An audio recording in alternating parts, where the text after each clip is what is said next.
影史上有这样一部特殊的电影，它的剧情明明只是好莱坞最标准的流水线套路，因为任何人只要看到了开头都能猜到结尾，但哪怕是这样，却还是有30万人为它打出了8.3的高分，还认为它是比变形金刚和环太平洋更优秀的存在。在未来，拳击比赛被法律永久禁止，取而代之的是更加暴力生猛的机器人拳赛。但这也让身为职业拳击手的狼叔光荣下岗。如今年过半百的他，也只能将自己的拳击梦灌溉到机器人身上。可空有一腔热血的他，却没有相匹配的实力，而是为了钱开始不断的放下了自己的底线。不仅沦落到只能和公牛决力，甚至还因为他的轻视自大，导致唯一的机器人都成了废铁。更糟糕的是，兜里空空如也的他，在赛前还想着空手套白狼，直接下了2万的赌注。眼看情况不妙，他赶紧带上家伙事儿就准备开溜。可突然，2名壮汉就径直找到了他。狼叔刚想找理由赖账，但他们却表示自己只是律师，来找他的目的是因为他前女友意外身亡了，留下了一个11岁的儿子等他抚养。他来到法院后，刚好又看到前女友的姐姐想要争夺抚养权，本就不愿意再有一个拖油瓶的他，毫不犹豫的就答应了下来，并趁机敲了他们一大笔转让费。唯一的条件就是在他们出去度蜜月的这1个月里，狼叔需要先帮忙照看一下儿子。可交易达成后，狼叔却直接忽略了这个没有任何感情基础的儿子，而是立马用这笔转让费买下了曾经的王牌拳手超恶。但让他没想到的是，儿子尼克竟也是拳击机器人的爱好者。在他的软磨硬泡之下，狼叔只能无奈地带着他一起来到了地下拳击场，而超恶的现身也让现场观众直接沸腾了起来。见状，膨胀的狼叔没有废话，直接向这里的霸主金拳头发起了挑战。一旁的儿子还试图阻止，试图建议他先打几场热身赛来熟悉操作，可狼叔直接忽略了他，带着超恶就走上了擂台。比赛刚一开始，超恶就不出意料地占据了绝对上风，几套连击下来就将金拳头打趴在地，而这也让狼叔越发的膨胀了起来。可小看对手是要付出代价的，大意之下，金拳头抓住破绽，一拳就将超恶击飞。接着不给超恶反应的时间，金拳头将他堵在角落，又是一顿暴锤。见状，狼叔终于慌了，因为仓促之下，他连超恶系统内一大半的组合拳的名字都叫不上来。他想要临时抱佛脚，可敌人却没给他这个机会。金拳头直接卸下了超恶的一条胳膊，最后更是一拳打爆了他的脑袋。这也让本就看不惯他的儿子愈发的看不起他了，毫不留情的对着他就是一顿数落。狼叔没跟他争辩，因为眼下更重要的是想办法修好超恶。他带着儿子来到机器人垃圾场，准备偷点零件，可突如其来的暴雨却让儿子不慎跌入了悬崖。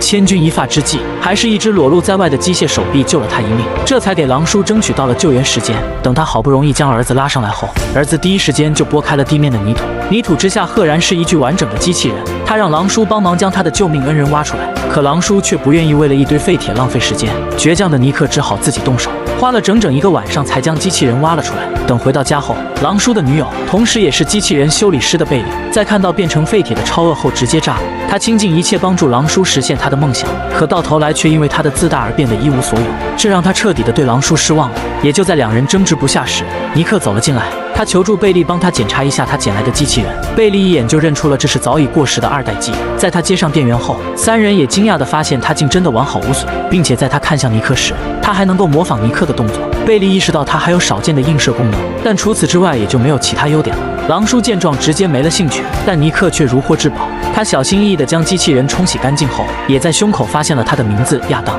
他转头又找到狼叔，想让狼叔带亚当去参加比赛，可狼叔告诉他亚当只是个陪练机器人，根本就无法正儿八经的战斗。但尼克却偏执的非要带他参赛，因为在他看来，亚当并不只是个普通的陪练机器人，而是已经有了自我意识。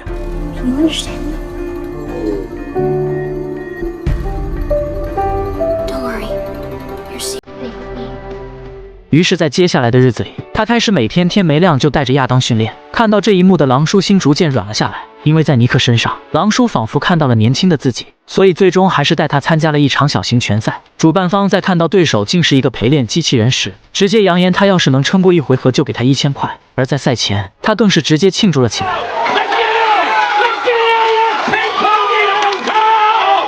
随着比赛的钟声响起，亚当的脚直接就被对手锁死，接着又是几个棒槌砰砰砸向他的脑袋。尼克操纵着亚当试图躲闪，可显然毫无经验的他有心无力。场上的亚当很快就被对手再次缠上。好在身为陪练机器人的他唯一的优势就是扛揍，不管对手怎么蹂躏，他还是能在场上屹立不倒。眼看着第1回合马上就要结束了，但亚当却在对手的一个摆拳之下倒地不起。现场的观众兴奋地开始倒计时，一旁的狼叔也准备放弃了，但尼克却还在坚持着。他大声地呼喊着亚当的名字，让所有人没想到的是，亚当好似真的能听见一样，立马就站了起来。在拿到1000块的奖金后，不甘心的主办方为了找回面子，直接把奖金翻倍。到了第2个回合，这一次尼克吸取了教训，轻松躲过了对方的锁技，并直接使出了一记上勾拳，这一下就将对方打得系统故障了。看到他彻底倒地的一瞬间，狼叔也彻底的兴奋了。他一直看不上的亚当，竟还是唯一一个帮他赢钱的机器人。回到车上后，尼克又干了一件大事，他独自将超恶的声控系统加装到了亚当身上。看到这一幕的狼叔惊呆了，尼克又顺势提出让狼叔教亚当练拳，可狼叔毫不犹豫地拒绝了，因为经历过无数失败的他早就陷入了自我怀疑当中，他不敢再投入更多的期望了。但看着儿子一脸失落的模样，他终究没能狠下心来。天还没亮就偷偷带着亚当来到了空地。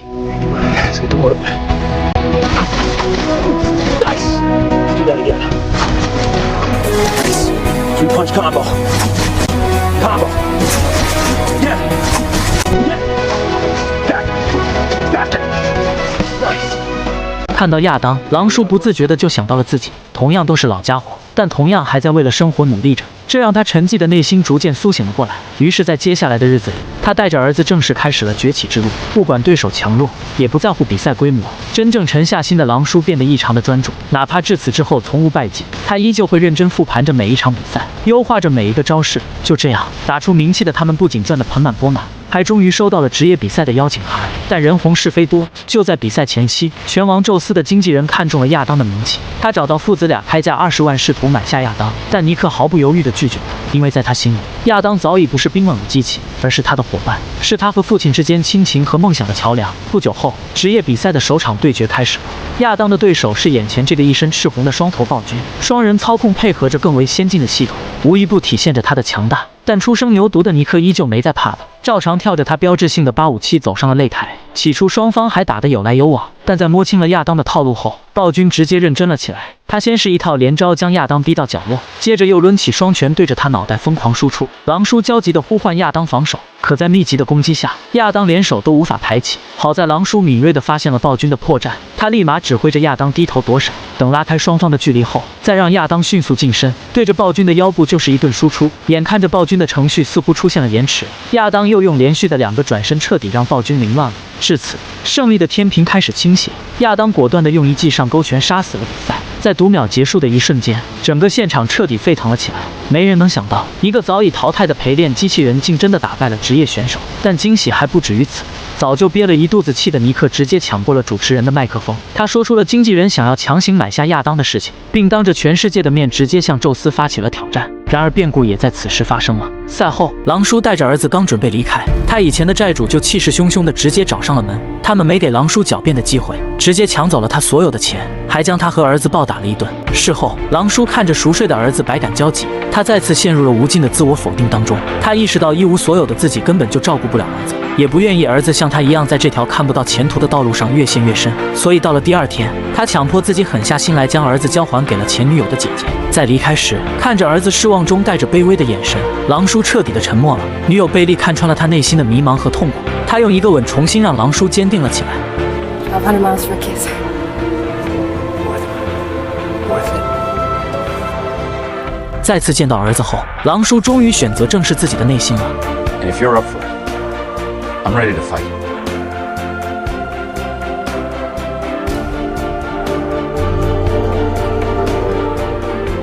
We got the Zeus fight.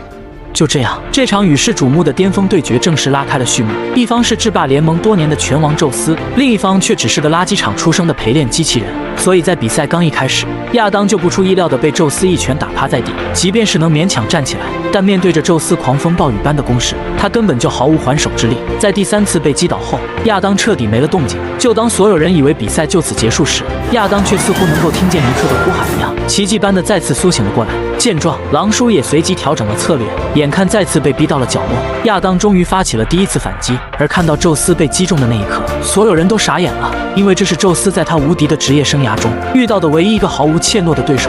但很快反应过来的宙斯再次占据了主动，眼看他举起了拳头准备给亚当致命一击时，回合结束的铃声也在此时响起，这才让亚当逃过一劫。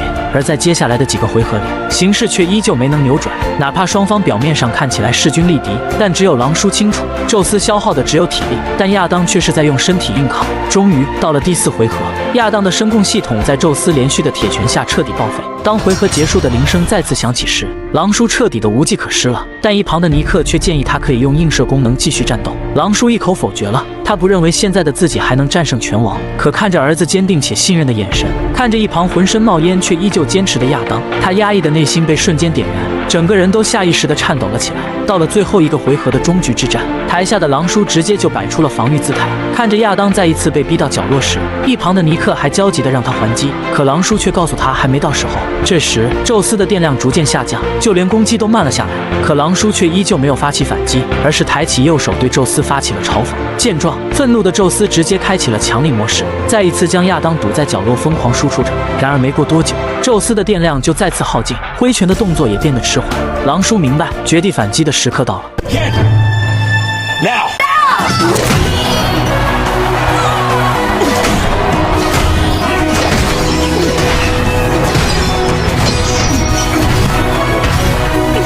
这一刻，狼叔彻底的释放了，不仅仅是为了胜利，更多的是为了梦想，为了亲情。而在看到父亲奋力且专注的挥拳时，尼克也情不自禁的流下了幸福的眼泪。他知道，他心里那个完美的父亲回来了。可就当他准备乘胜追击，彻底将宙斯击溃时，回合结束的铃声却不合时宜的响了起来。虽然根据最后的积分统计，亚当还是以1分之差遗憾落败，可狼叔和尼克却没有遗憾了，因为在所有人看来，亚当才是今晚唯一的英雄，也是真正的无冕之王。而50岁的狼叔也至此蜕变成了一个真正的男人。他从儿子这里学到了，男人可以失败，可以丢脸，但绝不能辜负所爱。